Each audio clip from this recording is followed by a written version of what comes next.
Olá, irmãos, tudo bem? Bem-vindos a mais um vídeo aqui do canal, mais um vídeo de estudo da Palavra de Deus.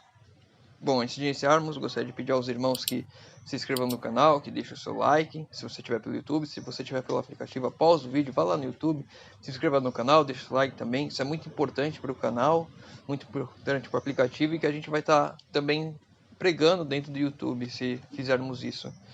Bom, vou pedir aos irmãos que continuem as orações pelo aplicativo, que tem enfrentado muitas lutas, questão de censura.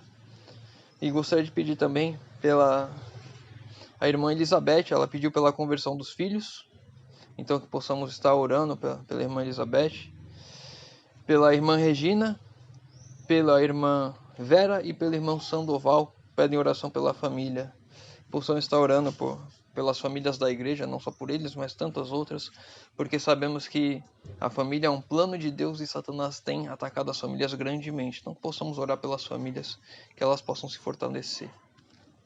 Bom, hoje nós vamos responder a pergunta da irmã Thelma, e ela fez uma pergunta, não me recordo se foi em algum estudo, mas ela perguntou para mim falar um pouco sobre a deusa Ashera, que é uma deusa, não sei se o irmão conhece, mas é uma deusa mitológica, enfim, é uma deusa muito importante aí para outras religiões, e acho que é importante a gente pegar esse ponto para entender um pouquinho de como Satanás atua e tenta colocar um engano dentro da palavra, dentro das pessoas, para que elas se distanciem de Deus e da verdade.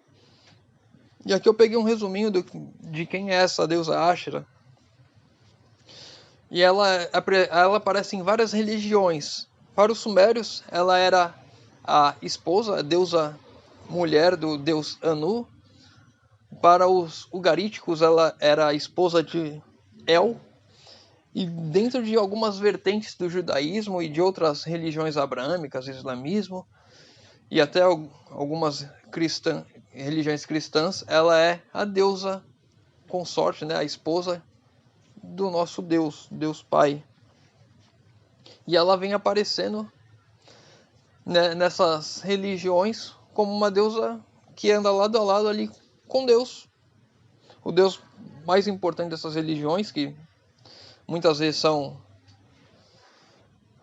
não é politeístas, essas religiões são politeístas, ela aparece ali ao lado de Deus, e algumas religiões monoteístas, como o Islã, como o judaísmo, em algumas vertentes, ela aparece ali também como esposa de Deus. Em algumas más línguas interpretam como se fosse o Espírito Santo, enfim, um engano diabólico. E a Bíblia apresenta essa mulher também, essa deusa. A gente vai abrir nossas Bíblias agora em Jeremias capítulo 7, verso 18. Jeremias 7, 18.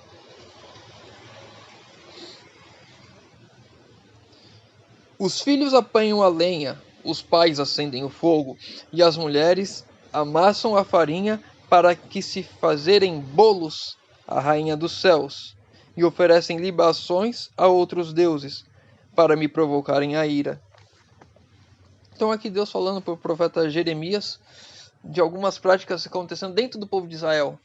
E agora, falando aqui, lendo aqui, essa deusa Ashera também, ela também aparece como consorte, esposa de Baal. Então, Baal, a gente tem vários exemplos na Bíblia. Então, essa deusa sempre está aparecendo no nosso mundo de alguma forma. Em algumas religiões,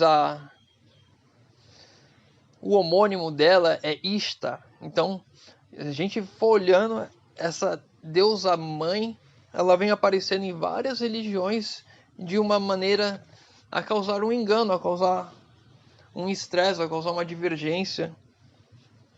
E acho também importante a gente ler agora Apocalipse 12. Apocalipse 12, verso 1 e verso 2.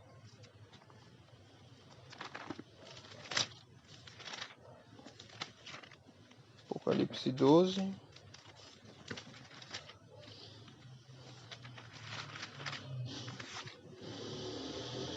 verso 1 e verso 2. Viu-se um grande sinal no céu, a saber, uma mulher vestida do sol, como a lua debaixo dos pés, e uma coroa de 12 estrelas na cabeça, e achava-se grávida, grita com as dores do parto, sofrendo tormentos para dar à luz. Acho importante a gente olhar esse texto porque é o texto que os católicos usam para dizer que a rainha dos céus, como a gente viu lá em Jeremias 7,18, não é a mesma rainha dos céus que eles colocam, mas que Maria, a mãe de Jesus, é a rainha dos céus. E por causa desse texto eles colocam ela como rainha dos céus. Eles dão o mesmo título de uma deusa pagã que aparece lá em Jeremias. E aí a gente vai agora em Êxodo 20, verso 2 e verso 3.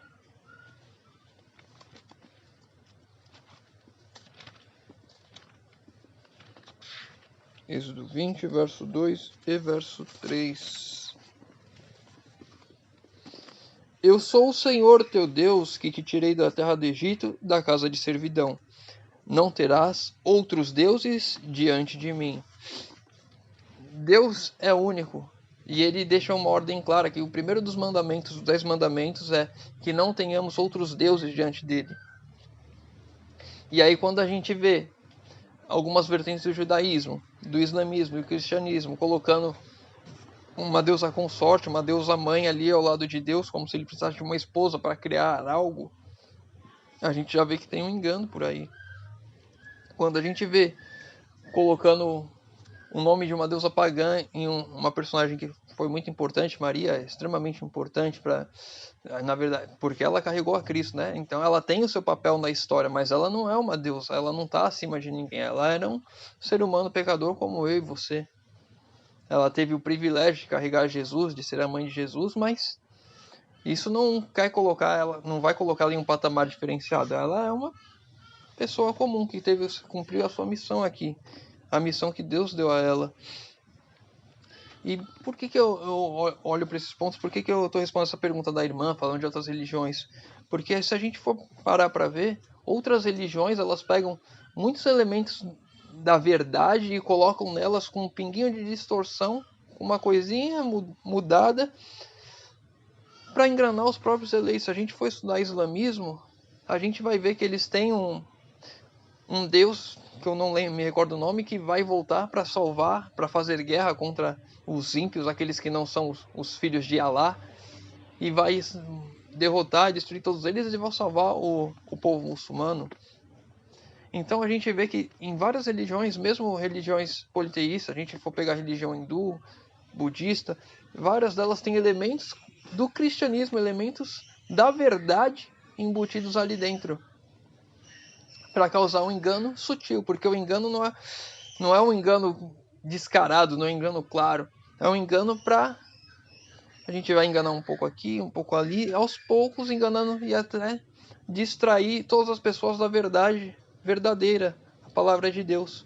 E aí quando a gente olha para a religião islã, que é muito parecida em alguns pontos com o cristianismo, ter um único Deus, reconhecem a Jesus. Então, quando a gente olha para essas religiões que são muito parecidas, a gente vê que em uma tem alguns enganos ali que é para realmente afastar da verdade. E quando as pessoas que são descrentes olham, mas é tudo muito parecido, então é tipo, tá todo mundo errado, principalmente quando quem é ateu, é tudo muito parecido, tá todo mundo errado.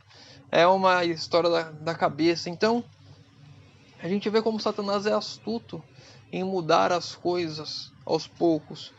E um ponto importante como da Ashera, ou Ishtar, de algumas religiões, que ela está ao lado de Deus. E quando a gente vai lá em Ezequiel e vê quem queria colocar o trono acima das nuvens e ser adorado como o Altíssimo, é Satanás. Então, eu creio que essa deusa é uma representação de Satanás dentro de outras culturas, para que as pessoas cultuem ele ao lado de Deus Pai. Então que possamos estar atentos, possamos estar estudando, principalmente a palavra de Deus, principalmente não, a palavra de Deus tem que ser a nossa base de estudo, para que possamos começar a discernir aquilo que é o certo e o que é errado, e que possamos alertar aos nossos irmãos que estão fora do aprisco, porque A segunda mensagem já foi dada. Caiu a grande Babilônia. Sai dela, povo meu. Então nós temos que dar essa mensagem também para que aqueles santos, aqueles filhos de Deus que estão fora do aprisco, que não conhecem a verdade, que eles conheçam e venham até Deus. Possamos estar estudando e orando para trabalharmos nesse sentido. Gostaria de convidar agora os irmãos, se puderem fechar os olhos, para orarmos a Deus. Senhor Deus, Pai amado, obrigado, Senhor, porque mais uma vez podemos abrir a Tua palavra e estudar, Senhor amado. Pai querido, te pedimos, Senhor, que o Senhor conduza os nossos estudos, que o Senhor nos dê o discernimento para entendermos o que é a verdade, aquilo que o Senhor deixou para nós, e que possamos, Senhor, alertar os nossos irmãos que estão fora do aprisco, Senhor amado. Pai querido, te pedimos isso em nome de Jesus. Amém. Meu irmão, fica com Deus e que Deus te abençoe.